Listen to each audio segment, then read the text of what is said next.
Assalamualaikum warahmatullahi wabarakatuh.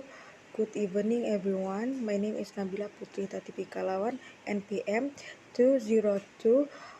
2021125000135 from S2A Class. Transcript for Living Online. Speaker 1. I think that even up until just a few years ago, we could never have imagined how our behavior would change with regards to using mobiles and tablets. I know that I would find it incredibly difficult to live without my mobiles. I am constantly looking at my phone and to see if I've got my new message or updates, and checking my apps to see what's new. I wouldn't say that I post my life online, not like some people I know, but I do like to keep up with my what people are up to. Friends, family, and even other people I know but maybe haven't seen for years, like old school friends, and check out my photos of what they look like now. Ah. In a way, I think it's quite funny that we're always worrying about teenagers and young people becoming obsessed with online communication. But if you ask me, we need to worry just as much about adults. At the office, where I work, even when we have a break, nobody talks to each other unless they absolutely have to, which is a sorry state of affairs to say the least. Everyone's too busy checking their social networks and sending messages to have time to communicate face to face. People spend their lunchtime glued to their screens or barely glance up from their phones. Even during meetings, people can't resist or subtly checking their phone. And what really irritates me is when you are trying to talk to someone and they remove interested in looking at their phone, then paying attention to what are you saying, even though you are right in front of them. Pubbing, I think it's called. Speaker 3. I was listening to this discussion on the radio the other day talking about online communication, and they were talking about FOMO, or what was it?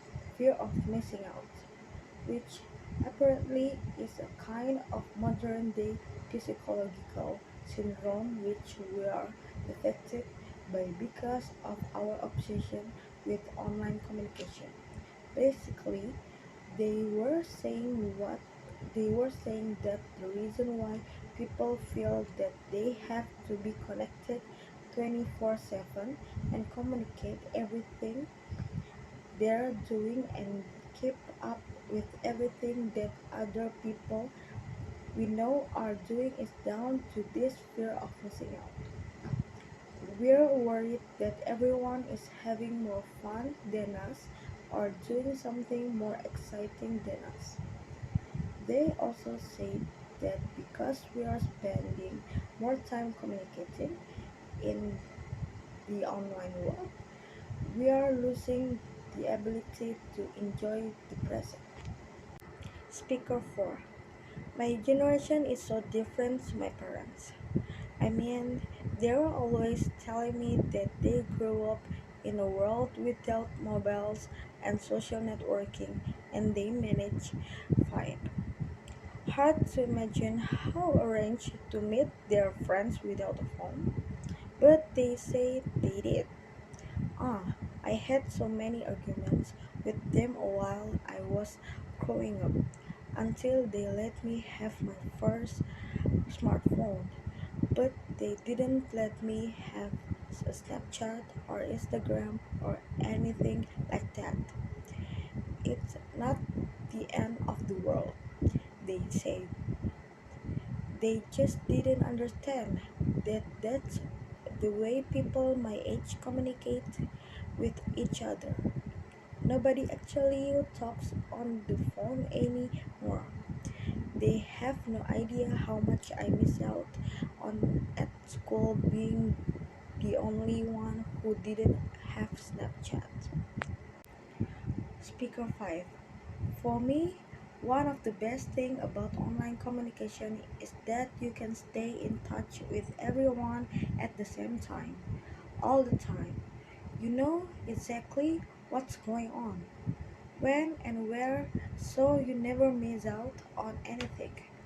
I love the fact that you can update all your friends and what's going on in your life, and they can respond immediately with a like or comment.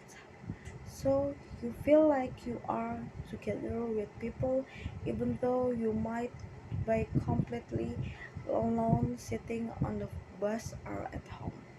I share lots of photos, but I only post up my best edited shots. I hate it when people I know post photos of me not looking my best. Thank you.